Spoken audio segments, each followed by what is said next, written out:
यानंतरची बातमी आहे सांगलीतल्या राजकारणातून।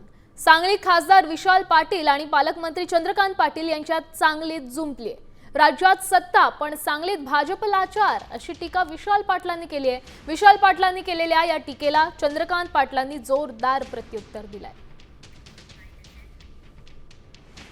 ही जी काही धेंड आहे जुनी ती ह्या भाजपच्या नेतृत्वाला ब्लॅकमेल करतात आणि सांगतात आमचा प्रभाग पूर्ण आम्हाला सोडा।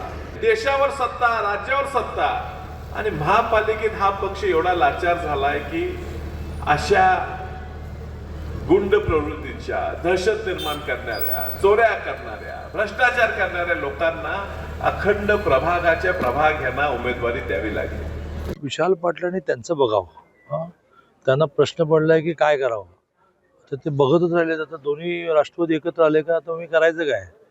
अरे ज्या विशाल पाटलांनी जाहीर सभेमध्ये जयंत पाटलांना म्हटलं की यांनी आमच्या कुटुंबाचा सत्यानाश केला, जयंत पाटलांवर मांडलेल्या मांडून केवढी लाचारी चालली आहे, काय चाललंय?